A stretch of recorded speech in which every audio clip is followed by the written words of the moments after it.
साथियों, आप सबका स्वागत है मेरे इस YouTube चैनल पे। साथियों, आज हम SBI क्लर्क एग्ज़ाम जो कि 22 फरवरी 2025 को हुआ है, इसके क्वांटिटेटिव पार्ट्स को हम सॉल्व कर रहे हैं। साथियों, क्वेश्चन हमारे पास इस प्रकार है। A man had X rupees, he invested 30% of the amount in simple interest at 12% per annum for 3 years and the remaining amount invested at simple interest of 8% per annum for 2 years. If the sum of the interest means, साथियों हमने क्या करना है, sum of the interest find out करना है जो कि हमारे पास दे रखा है 1100 के बराबर।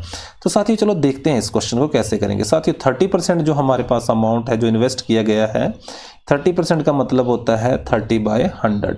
साथियों अगर मेरे पास टोटल जो अमाउंट है अगर वो 100 रुपीज़ है तो मैंने फर्स्ट पार्ट में कितना इन्वेस्ट किया, दैट इज़ 30 रुपीज़ इन्वेस्ट किए। और तो साथियों तो मैं सेकंड पार्ट में कितना इन्वेस्ट करूंगा, दैट इज़ 70 रुपीज़। तभी मेरे पास टोटल अमाउंट कितना आएगा, 100 आएगा। अब साथियों यहाँ पे क्या करना है, जो फर्स्ट पार्ट में जो हमने अमाउंट्स इन्वेस्ट किया है 30 रुपीज़, इसका सिंपल इंटरेस्ट कैलकुलेट करना है फॉर 3 इयर्स के लिए। ठीक है, तो 30 और ये इंटरेस्ट रेट कितनी है, 12% दे रखी है हमारे पास, और ये 3 साल के लिए हमने कैलकुलेट करना है। तो मेरे पास ये आ जाएगा 0 से 0 कैंसिल हो जाएगी और 12×9 108/10। फर्स्ट केस के लिए इंटरेस्ट जो बन जाएगा वो हमारे पास आ जाएगा 108/10। और सेकंड केस के लिए भी हमने क्या करना है साथियों, सिंपल इंटरेस्ट कैलकुलेट करना है, और ये मेरे पास आ जाएगा दैट इज ये 2 ईयर के लिए हम इन्वेस्ट कर रहे हैं, और ये मेरे पास आ जाएगा 16×7 112/10।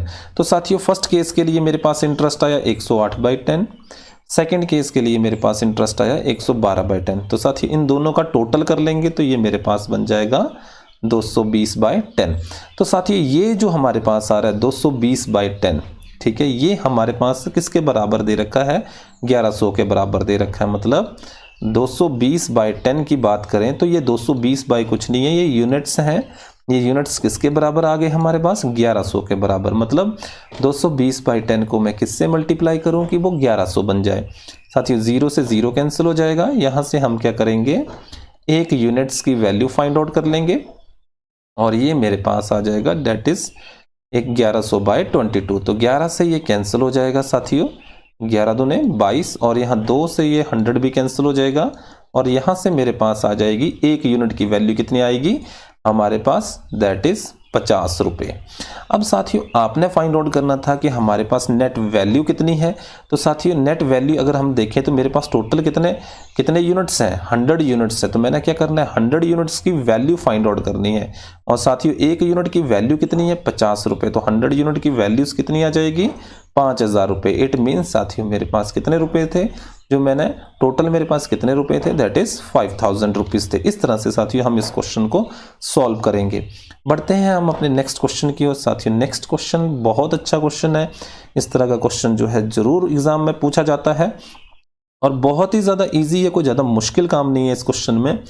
The ratio of the downstream to the upstream speed of the boat is 3:2। तो साथियों डाउन स्ट्रीम जो हमारे पास स्पीड होती है वो होती है x+y, ठीक है, और अपस्ट्रीम जो स्पीड होती है उसका फार्मूला हमारे पास होता है x-y। साथियों मैं आशा करता हूं कि आपको पता है कि यहाँ पे x जो है speed of the boat in still water है, दूसरा जो हमारे पास y जो है स्पीड ऑफ द स्ट्रीम हमारे पास है। तो डायरेक्टली जो फार्मूला बनता है डाउन स्ट्रीम का वो होता है x+y, और अपस्ट्रीम का फार्मूला होता है x-y। साथियों जी ये रेशो हमारे पास दे रखी है, दैट इज 3/2 रेशो मेरे पास दे रखी है। आगे अगर हम देखें, the total time taken by the boat to cover 180 kilometer, total कितना डिस्टेंस उसने कवर करना है, that is 180 in the down stream and the same distance in the upstream. ठीक है, इसको 180 जाने में और 180 वापस आने में टोटल कितना टाइम लगता है, 7.5 आवर लगते हैं। इसको आपने डाउनस्ट्रीम स्पीड फाइंड आउट करनी, मतलब आपने फाइंड आउट करना है x+y। ठीक है, तो साथियों मैं यहां से क्या करूंगा, x-y की वैल्यूज फाइंड आउट कर लूंगा। तो x-y की वैल्यूज मेरे पास क्या आ जाएगी, दैट इज 2 × x+y / 3। अब आगे क्वेश्चन के अकॉर्डिंगली क्या बता रखा है, टोटल जो टाइम है डाउनस्ट्रीम जाने में और अपस्ट्रीम आने में, ठीक है, वो किसके बराबर दे रखा है, दैट इज 7.5। आवर के बराबर दे रखा है। तो टाइम का फार्मूला क्या होता है साथियों? टाइम का फार्मूला आपको पता होना चाहिए, डिस्टेंस अपॉन क्या होता है, ये स्पीड होता है। तो डिस्टेंस कितना है हमारे पास साथियों 180, और डाउन स्ट्रीम जा रहे हैं तो स्पीड कितनी होगी x plus y. Same way में साथियों अपस्ट्रीम के लिए हमारे पास ये आ जाएगा फार्मूला, और ये किसके बराबर आ जाएगा 7.5 के इक्वल। साथ ही एक तो कॉमन यहाँ से आ रहा है 180, हम बाहर ले लेंगे और हम क्या करेंगे साथियों x माइनस वाई की जो वैल्यूज़ मैंने कैलकुलेट कर रखी है ये वैल्यूज़ मैं यहाँ पे पुट कर दूंगा। तो ये मेरे पास आ जाएगा that is 3/2 into x plus y which one is equal to 7.5। साथियों तो अगर मैं देखूं 180 यहाँ पे मल्टीप्लाई हो रहा है, जब मैं दूसरी तरफ लेके जाऊंगा तो ये क्या हो जाएगा, डिवाइड हो जाएगा।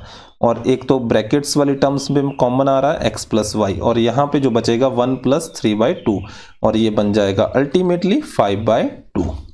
और यहाँ से अगर हम देखें 7.5 था, मैंने यहाँ से पॉइंट हटा दिया तो नीचे मेरे पास कितना आ जाएगा साथियों, ये मेरे पास आ जाएगा। ठीक है, अब यहाँ से मैंने क्या करना है 1/x प्लस वाई की वैल्यूज मैं फाइंड आउट कर लूँगा, और ये मेरे पास आ जाएगी that is 75 into 2 divided by 800 into 5 से 75 कैंसिल हो जाएगा। ठीक है, और यहाँ से हमारे पास ये कैंसिल हो जाएगा, यहाँ पे कितना आ जाएगा 90। ठीक है, और 15 से 90 भी कैंसिल हो जाएगा, तो यहाँ पे मेरे पास आ जाएगा 60। तो दैट इम्प्लाइज अगर मैं यहाँ पे देखूँ, यहाँ पे लिख देता हूँ मैं इसको, तो साथियों मेरे पास x प्लस वाई की जो वैल्यू आ रही है इसको रिवर्स कर देंगे 60। ठीक है, तो ये मेरे पास आ जाएगा 60 किलोमीटर पर आवर। ठीक है, जो स्पीड है डाउन स्ट्रीम स्पीड जो हमारे पास आ रही है that is 60 kilometre per hour. इस तरह से हम इस क्वेश्चन को सॉल्व करेंगे। साथियों देखते हैं नेक्स्ट क्वेश्चन क्या है। साथियों अच्छा क्वेश्चन है, the area of the circle is 616 centimeter square, the ratio of the diameter of the circle to the width of the rectangle. ठीक है, breadth of the rectangle is 14:3। तो एक आपके पास सर्कल दे रखा है साथियों, दूसरा आपके पास क्या दे रखा है रेक्टेंगल के बारे में। रेक्टेंगल की लेंथ और ब्रेड्थ हमारे पास है, और आपको पता है ये रेडियस होती है सर्कल की। तो साथियों हमारे पास एरिया जो दे रखा है that is pi r square that is 616। यहाँ से हम क्या करेंगे साथियों, रेडियस की वैल्यूज फाइंड आउट कर लेंगे। पाई की वैल्यूज हम सब्स्टिट्यूट कर देंगे, 11 दूने 22, और यहाँ से हमारे पास आ जाएगा 11 पंजे 55 और 11 छक्के 66, और यहाँ से मेरे पास ये कैंसिल हो जाएगा 28 आ जाएगा, और आर स्क्वायर हमारे पास आ गया 28 को मैं लिख सकता हूँ 4 7 जा, और 7 आपके पास है, और यहाँ से क्लियरली आपको पता है 4 का रूट हो जाएगा हमारे पास 2, और 7 का कितना आ जाएगा 49 का कितना होगा 7 हो जाएगा। कुल मिला के रेडियस हमारे पास कितनी आ जाएगी 14। और तो साथियों डायमीटर क्या होता है twice of the radius that is 14 दूने 28। ठीक है, तो ये हमारे पास आ जाएगी, इसकी डायमीटर आ जाएगा 28 सेंटीमीटर। अब हमारे पास रेशो दे रखी है, रेशो किसकी दे रखी है diameter by width of the rectangle. ये हमारे पास कितनी है 14/3 हमारे पास रेशो दे रखी है। तो दैट इम्प्लाइज डायमीटर आपने अभी कैलकुलेट कर लिया है, आपने यहाँ से विड्थ फाइंड आउट कर लेनी है, तो ये आ जाएगा 14 दूने 28, और दैट इम्प्लाइज बी की वैल्यूज हमारे पास आ जाएगी 6। तो रेक्टेंगल की जो चौड़ाई है विड्थ है हमारे पास, ब्रेड्थ है वो हमारे पास कितनी आ जाएगी 6 सेंटीमीटर। आगे हम देखें क्वेश्चन में, the length of the rectangle is 4 centimetre more than the breadth. ठीक है, तो लेंथ कितनी आ जाएगी 6 + 4 which one is equal to 10 centimeter. Then you have to find out the area of the rectangle. साथ ही आपको पता है एरिया का फार्मूला होता है लेंथ इंटू ब्रेड्थ, और ये हमारे पास आ जाएगा दैट इज 60 सेंटीमीटर स्क्वायर। इसका सही आंसर हमारे पास क्या बन जाएगा, B is the right answer. साथियों इसी तरह से हम आगे देखते हैं नेक्स्ट क्वेश्चन हमारे पास क्या है। साथियों अगर आपको वीडियो अच्छा लग रहा हो तो मेरे इस चैनल को जरूर सब्सक्राइब करें। मैं ट्राई करता हूं कि क्वेश्चन जो है बिल्कुल ही आसान तरीके से सॉल्व करवाऊं। साथियों यहाँ पे हमारे पास ये क्वेश्चन भी बहुत ज़्यादा कॉमन क्वेश्चन है जो कि पूछा जाता है। साथियों यहाँ पे क्या दे रखा है कि A B and C can complete the work in 44 days 72 days and 48 days. साथियों ए जो है अपने काम को किसी काम को 54 डेज में पूरा करता है, तो ए का 1 डे वर्क कितना होगा साथियों, दैट इज 1/54। इसी तरह से बी का 1 डे वर्क हम कैलकुलेट कर लेंगे, दैट इज 1/72। ठीक है, and A and B can start the work together. A और बी क्या करते हैं, दोनों के दोनों एक साथ मिलके काम करते हैं स्टार्ट। तो हम क्या करेंगे, दोनों का एक दिन का काम हम फाइंड आउट कर लेंगे। तो ये आ जाएगा 1/54 प्लस 1/72। और यहाँ से हम देखो एलसीएम फाइंड आउट करेंगे। तो एलसीएम किस तरह से हम फाइंड आउट करेंगे, देखो 54 के फैक्टर जो हम बनाएंगे दैट इज 92 × 3। ठीक है, 9 6 के 54। और इसी तरह से 72 के लिए 9 8 72। ठीक है, इस तरह से हम इसके फैक्टर बना लेंगे। अब हमारे पास इस तरह से फैक्टर बनाने का मतलब यही है कि हमारे पास एलसीएम जो है बहुत आसानी से हम लिख सकते हैं। जो कॉमन फैक्टर है वो उसको लिखेंगे। ठीक है, कॉमन फैक्टर दोनों में 92 है, यहाँ पे भी 92 है। इट मीन्स 4 इधर मल्टीप्लाई होगा और 3 जो बच जाएगा वो इधर मल्टीप्लाई होगा, और नीचे भी ये दोनों की दोनों टर्म्स लिखी जाएंगी। इस तरह से हम इसका एलसीएम फाइंड आउट कर लेंगे। तो हमारे पास यहाँ पे साथियों कितना आ जाएगा, दैट इज 7/9 × 4 × 3 × 2। ये हमारे पास आ गया ए प्लस बी का 1 डे वर्क हमारे पास आ गया। अब साथियों ये कितने दिन काम करते हैं ऐसे, साथियों A and B start the work together and after 16, मतलब 16 दिन ये काम करते हैं। तो 16 दिन का वर्क कितना हो जाएगा, ठीक है, 16 डेज का जो वर्क होगा ए प्लस बी का कितना हो जाएगा, दैट इज 16 × 7 डिवाइडेड बाय 9 × 4 × 3 × 2। तो यहाँ से हमारे पास 8 से 16 कट जाएगा, तो यहाँ पे बन जाएगा हमारे पास ऊपर कितना आ जाएगा, 2 आ जाएगा, और ये बन जाएगा 7 दूने 14 और 9 तिया 27। इतना काम इन्होंने कंप्लीट कर लिया, 14/27 वर्क उन्होंने कंप्लीट कर लिया। अब रिमेनिंग वर्क कितना बच गया हमारे पास साथियों, रिमेनिंग वर्क मतलब जो वर्क अभी इनकम्प्लीट है, टोटल वर्क को हम 1 मानते हैं, और कितना उन्होंने कंप्लीट किया 14/27। तो कितना काम हमारे पास अभी पेंडिंग है, 13/27 वर्क जो है ये हमारे पास जो है पेंडिंग पड़ा हुआ है। अब इस काम को कौन करेगा साथियों, that is C can done this work. ठीक है, सी इस काम को पूरा करेगा। अब साथियों ये हमने फाइंड आउट करना है कितने दिनों में पूरा करता है। साथियों आपको पता है कि सी क्या करता है, अपना एक काम जो है कितने दिन में कंप्लीट करता है, सी के लिए हम देख लेंगे। ठीक है, 1 वर्क, एक काम को सी 48 डेज में कंप्लीट करता है, ये आपके पास दे रखा है स्टार्टिंग में। तो हमने तो पूरा काम नहीं करवाना है, हमने कितना वर्क करवाना है 13/27। तो मल्टीप्लाई कर देंगे दोनों से, दोनों तरफ 13/27 वर्क। ठीक है, ये कितने दिन में ये पूरा करेगा, यही हमने क्या करना है यहाँ पे फाइंड आउट करना है। तो साथियों यहाँ पे 3 से ये कैंसिल हो जाएगा, 3 6 18। ठीक है, और यहाँ पे आ जाएगा 9, और हम मल्टीप्लाई कर लेंगे। ठीक है, 13 6 78। ठीक है, और ये हमारे पास कुल मिला के बन जाएगा 208/9 डेज। तो सी कितने दिन में इस काम को पूरा करेगा, 208/9 डेज में इसको कंप्लीट करेगा। साथियों इस तरह से हम इस क्वेश्चन का सॉल्यूशन फाइंड आउट करेंगे। साथियों आसान सा क्वेश्चन है, आप किस तरह से इस क्वेश्चन को टैकल करते हैं, क्योंकि अगर ये हम देखें इसका लेवल थोड़ा सा ठीक ही रहता है इस एग्ज़ाम का। तो अगर आप बड़े शांत तरीके से क्वेश्चन को सॉल्व करते हैं तब आप बड़े आराम से इसका आंसर फाइंड आउट कर सकते हैं। पर अगर आप हड़बड़ाहट में क्वेश्चन को करते हैं तो आपसे कहीं ना कहीं गलती हो जाएगी। साथ ही अगर वीडियो अच्छा लग रहा हो तो मेरे चैनल को जरूर सब्सक्राइब करके जाएं। बढ़ते हैं हम अपने नेक्स्ट क्वेश्चन की ओर। साथ ही नेक्स्ट क्वेश्चन नंबर 40 हमारे पास है, A and B start a business with the investment of ₹X। ठीक है, मतलब अगर देखा जाए तो ए की जो इन्वेस्टमेंट है वो X रुपीज़ है। ठीक है, इसी तरह से जो बी है वो कितना इन्वेस्ट करता है, दैट इज X + 500 क्या करता है, इन्वेस्ट करता है। तो आपको पता है टोटल इन्वेस्टमेंट कितनी हो जाएगी, दोनों को हम ऐड कर देंगे और टोटल इन्वेस्टमेंट भी हम निकाल सकते हैं। At the end of 1 year, ठीक है, 1 साल के बाद, ठीक है, क्या होता है, the profit share of A is 1/6। ठीक है, अगर मैं देखूं तो यहाँ पे प्रॉफिट ऑफ ए, ठीक है, किसके बराबर आ जाएगा, 1/6। The profit of profit of B ये दे रखा है। तो साथियों मैं क्या करता हूँ, इसकी रेशो फाइंड आउट कर लेता हूँ। प्रॉफिट ऑफ, रेशो नहीं फाइंड आउट करनी तो आप एज इट इज रहने दे सकते हैं, ये हमारे पास कंडीशन दे रखी है। साथ ही अब बात करते हैं प्रॉफिट डिस्ट्रीब्यूशन की, ये सबसे ज़्यादा इंपॉर्टेंट होता है। साथ ही हमें क्या पता चल रहा है, हम एक साल में क्या कर रहे हैं, इसी तरह से पर मंथली क्या हम क्या कर रहे हैं, इन्वेस्टमेंट कर रहे हैं एक्स की, दूसरा क्या कर रहा है एक्स प्लस 500 की इन्वेस्टमेंट कर रहा है। तो मतलब 12 महीने के बाद कितनी इन्वेस्टमेंट हो जाएगी, ए की 12x हो जाएगी, उसकी 12 से मल्टीप्लाई कर देंगे, 12 ऑफ x प्लस 500 हो जाएगी इसकी इन्वेस्टमेंट। तो साथ ही जब प्रॉफिट डिस्ट्रीब्यूशन किया जाता है उसको 12 बराबर भागों में बांटा जाता है। क्यों बांटा जाता है, क्योंकि एक साल में 12 महीने होते हैं, ठीक है।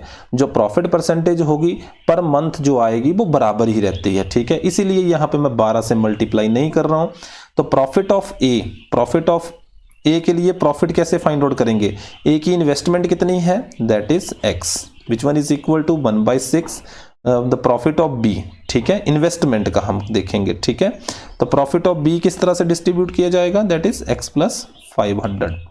नेचुरली जो बी ने क्या ज़्यादा इन्वेस्ट किया है, ठीक है, एक्स ने कम इन्वेस्ट किया तो एक्स को कम प्रॉफिट होगा।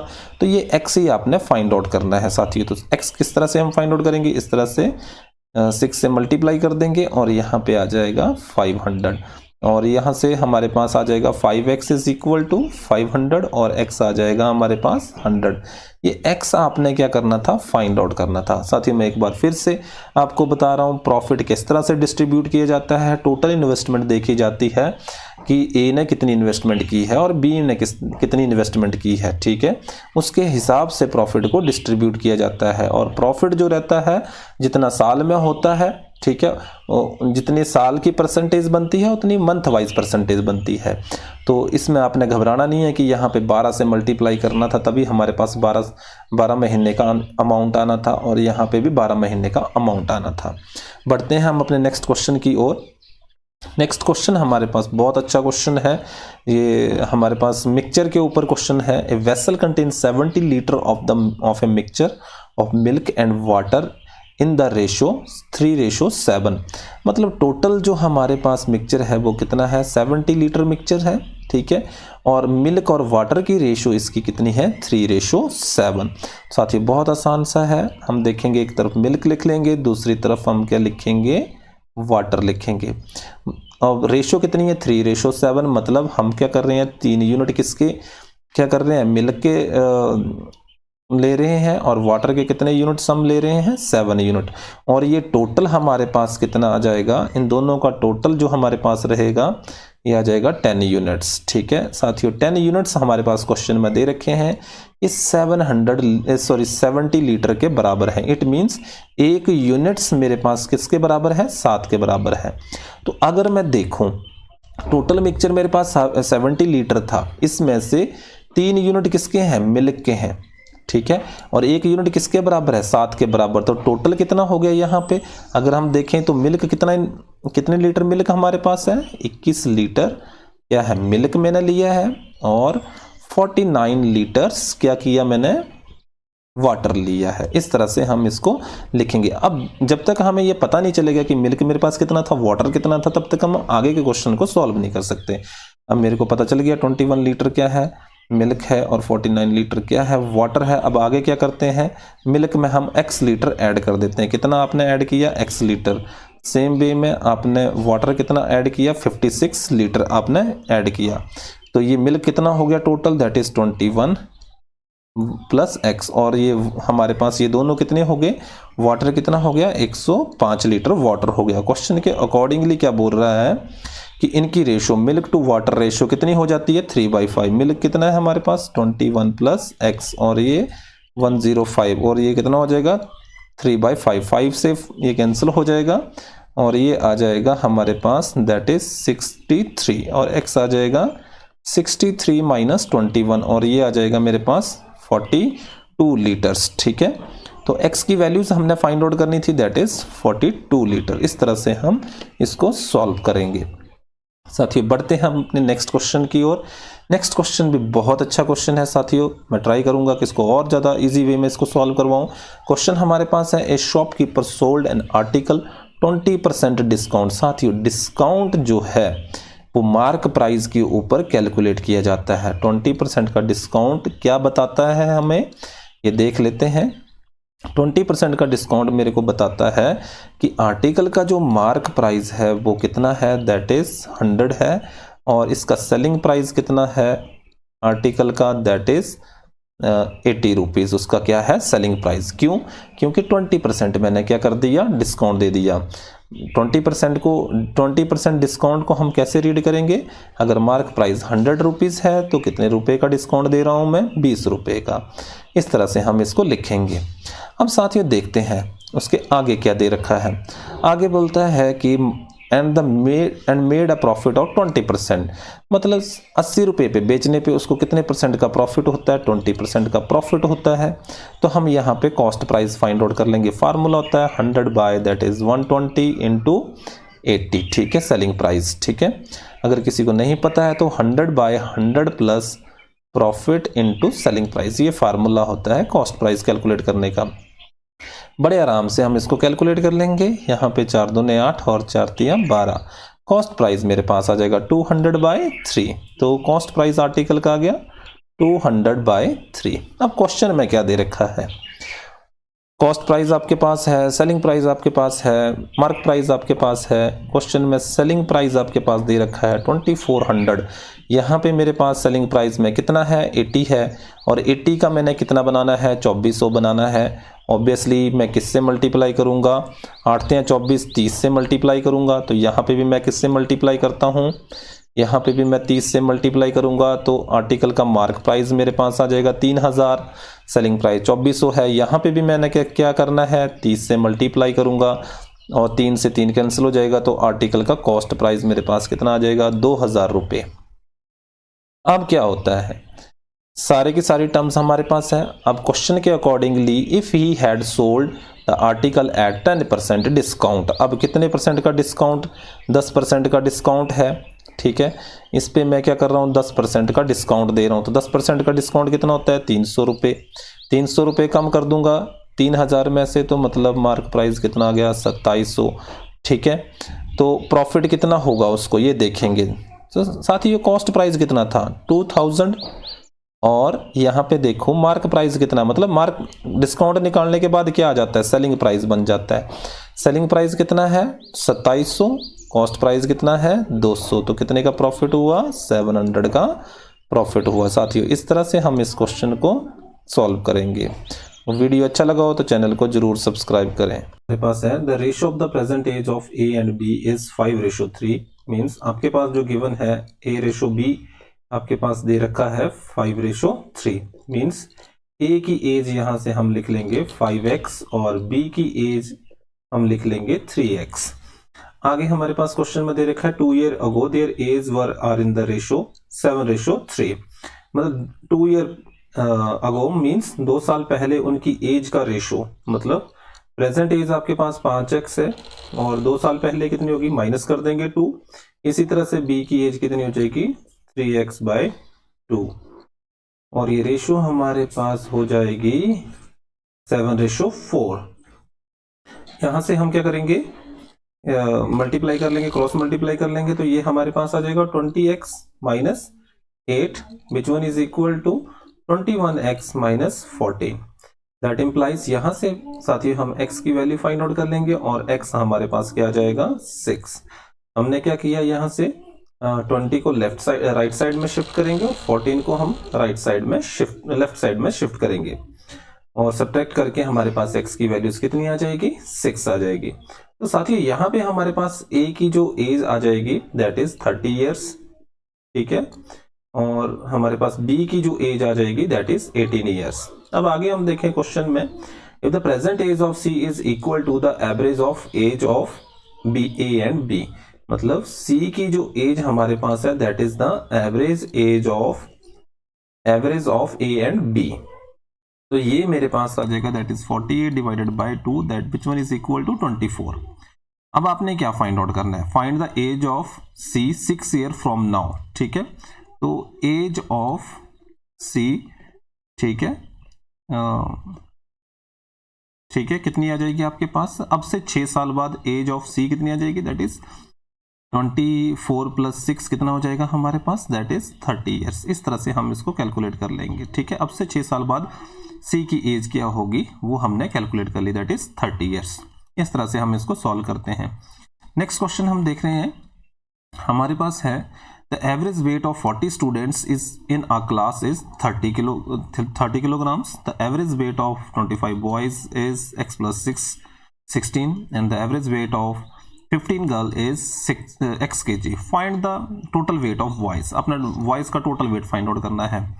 तो आपको पता है तो टोटल जो वेट होगा हमारे पास, ठीक है, वो किसके बराबर होगा, वेट ऑफ बॉयज, ठीक है, बॉयज का टोटल वेट, ठीक है, प्लस गर्ल्स का टोटल वेट जो होगा, ठीक है, इसके बराबर होगा।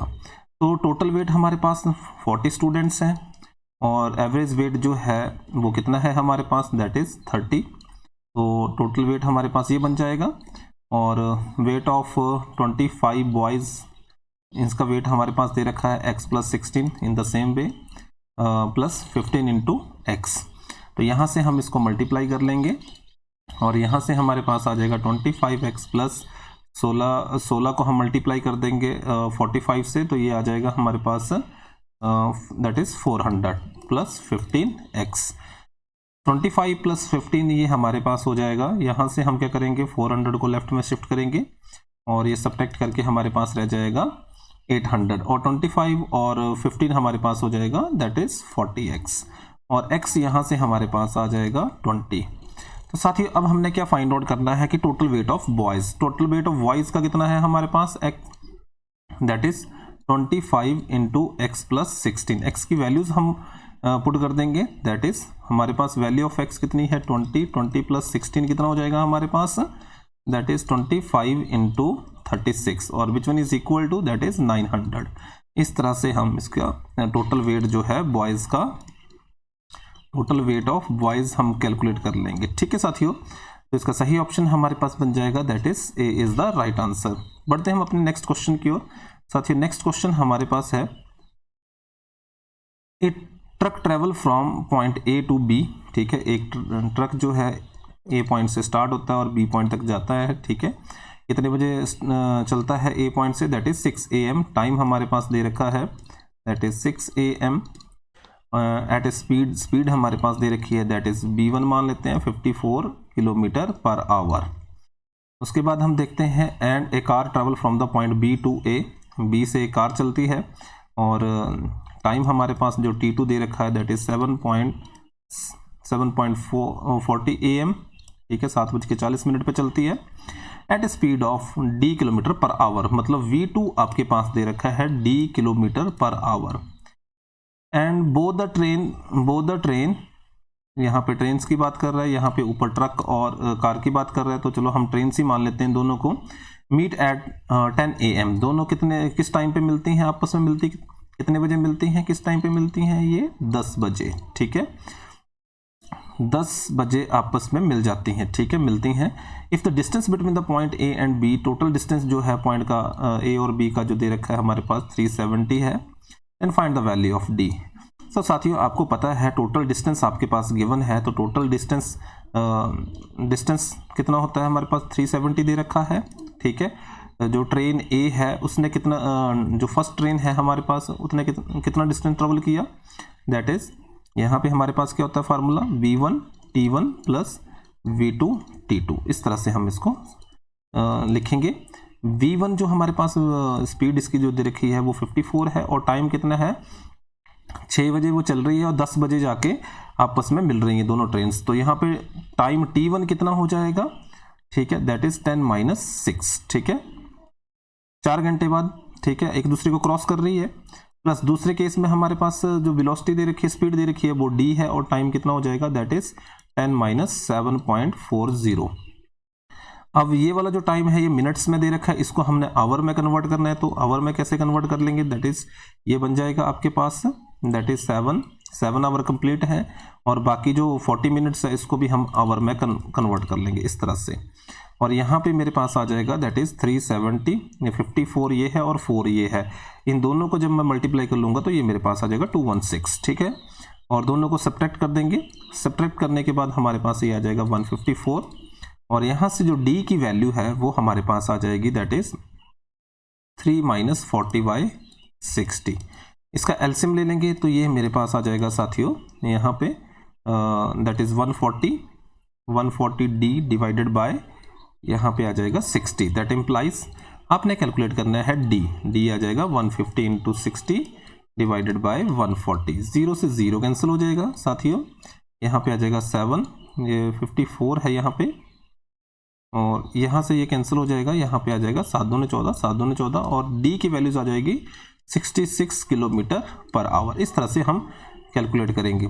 साथियों टोटल डिस्टेंस दे रखा है, ए ट्रेन जो है 4 घंटे बाद यहाँ पे पहुँच जाएगी, और बी ट्रेन जो है आपके पास कितने घंटे में यहाँ पे पहुँच जाएगी, 10 माइनस इसको सब्ट्रैक्ट कर देंगे, उतने टाइम बाद वो यहाँ पे पहुँच जाएगी। दोनों आपस में एक दूसरे को क्रॉस करेंगी। तो कुल मिला के टोटल यहाँ से लेके यहाँ तक जो डिस्टेंस ट्रेवल किया ट्रेन ए ने वो लिख लेंगे, वो डिस्टेंस हमारे पास आ जाएगा v1 t1, और ये वाला जो डिस्टेंस आ जाएगा वो v2 t2, और टोटल डिस्टेंस हमारे पास कितना दे रखा है, 370 दे रखा है। बस यही क्वेश्चन का इसका टर्निंग पॉइंट है। साथ ही देखते हैं नेक्स्ट क्वेश्चन क्या है हमारे पास। साथ ही नेक्स्ट क्वेश्चन हमारे पास है, in an entrance exam A score 45% of the maximum marks and fail by 15 marks, ठीक है, and B score 81% marks and pass by, कितने नंबर से वो पास हो जाता है, 93 मार्क्स जो है more than the minimum marks. तो कुल मिला के मतलब देखा जाए ए स्टूडेंट की बात की जाए और बी स्टूडेंट की बात की जाए तो मिनिमम स्कोर के बारे में बात कर रखी है, ठीक है। तो यहाँ पे सबसे पहले हमें ये पता होना चाहिए कि मैक्सिमम मार्क्स कितने हैं। मान लेते हैं कि मैक्सिमम मार्क्स हमारे पास कितने हैं साथियों, x मान लेते हैं। तो ए ने कितने परसेंट नंबर प्राप्त किए, दैट इज x का 45%, ठीक है, और प्लस कितने नंबर से वो फेल हो गया, 15 नंबर से फेल हो गया, मतलब मिनिमम मार्क्स उसको कितने चाहिए थे पास होने के लिए, ये नंबर्स चाहिए थे उसको, मिनिमम मार्क्स चाहिए थे इतने। अब ये किसके बराबर होगा, अब क्या हुआ, बी ने क्या किया, टोटल मार्क्स का 81% उसने 81% उसको मिले, ठीक है, पर कितने ज़्यादा थे पास मार्क्स से वो नंबर, दैट इज 93 ज़्यादा थे। तो साथियों फर्स्ट केस से आपने क्या करना है, फर्स्ट केस से बहुत आसान है साथियों, हमने क्या करना था, ज़्यादा है तो यहाँ पे माइनस करने पड़ेंगे तभी आएंगे मिनिमम मार्क्स। तो ये जो हमारे पास है दैट इज मिनिमम मार्क्स है हमारे पास, दोनों के मिनिमम मार्क्स पास मार्क्स बराबर ही होंगे। अब यहाँ से हमने x की वैल्यू कैलकुलेट करनी है, x वाली टर्म्स को हम लेफ्ट साइड में ले आएंगे और हम x बाय 100 क्या कर लेंगे, कॉमन ले लेंगे, तो यहाँ से आ जाएगा 45 - 81, और दूसरी तरफ हमारे पास यहाँ पे 93 है, 15 को दूसरी तरफ लेके जाएंगे तो ये आ जाएगा माइनस के 15। यहाँ से हम क्या करेंगे, वैल्यूज फाइंड आउट कर लेंगे, 81 में से हम यहाँ पे 45 सब्ट्रैक्ट कर देंगे तो यहाँ से हमारे पास रह जाएगा माइनस के 36, माइनस के 36 आ जाएंगे, और यहाँ से मेरे पास आ जाएगा 5 और 3 8, 9 और 1 10, ये भी माइनस से माइनस क्या हो जाएगा, कैंसिल हो जाएगा, और x हमारे पास आ जाएगा 108 डिवाइडेड बाय 36 × 100। अब यहाँ पे 12 × 36 और 12 × 9 108, 3 से ये भी कैंसिल हो जाएगा, 3 × 9, that implies x is equal to 300। अगर हम देखें तो हमारे पास जो मैक्सिमम मार्क्स थे जो हमने कंसीडर किए थे x, ठीक है, वो हमारे पास आ गए, दैट इज 300। अब आपने क्या बताना है, find the minimum marks, find the minimum pass marks of the entrance exam. Minimum pass marks कितने हैं, तो साथियों मिनिमम पास मार्क्स ये दोनों के दोनों जो हमने लिखे हुए हैं ये दोनों के लिए क्या मिनिमम पास मार्क्स हैं।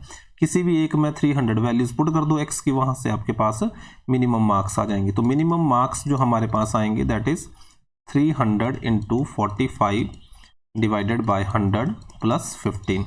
तो यहाँ से हमारे पास आ जाएगा 3 पंजे 15, 3 चौके 12, और कितना आ जाएगा, 3 चौके 12 और 1 13, 135 प्लस 15, और ये हमारे पास आ जाएगा 150।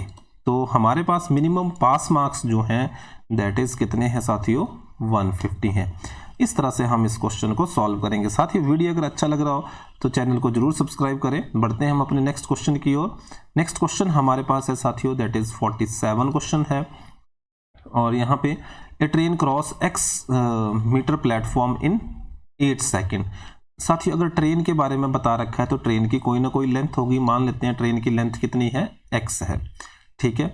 इसने एक प्लेटफॉर्म जो जिसकी लंबाई कितनी है x, ठीक है, कितने सेकंड में इसको क्रॉस करती है ये 8 सेकंड में।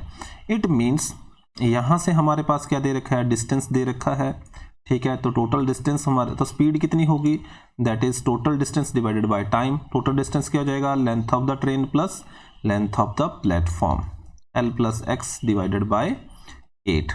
और आगे देखते हैं, and the same train cross 2x meter bridge in 11 second.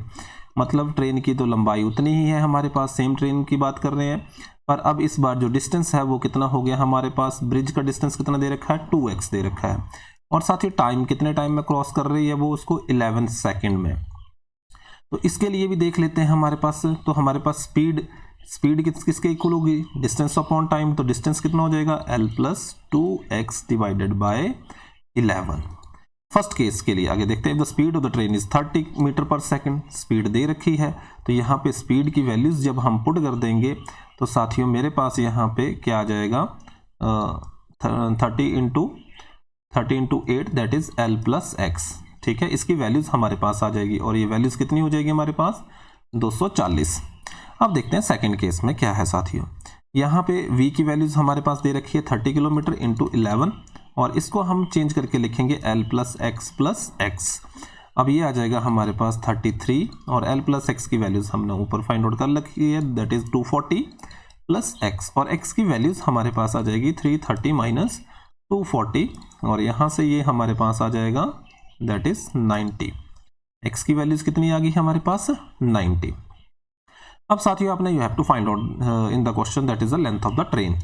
तो लेंथ ऑफ द ट्रेन के लिए हम क्या करेंगे, इसको फर्स्ट इक्वेशन में पुट कर देंगे। ये हमारे पास फर्स्ट इक्वेशन है, x की वैल्यूज हम पुट कर देंगे तो L हमारे पास आ जाएगा, मतलब 240 में से हमने क्या करना है, 90 सब्ट्रैक्ट कर देना है, तो यहाँ पे आ जाएगा 150, that the length of the train is 150 metre.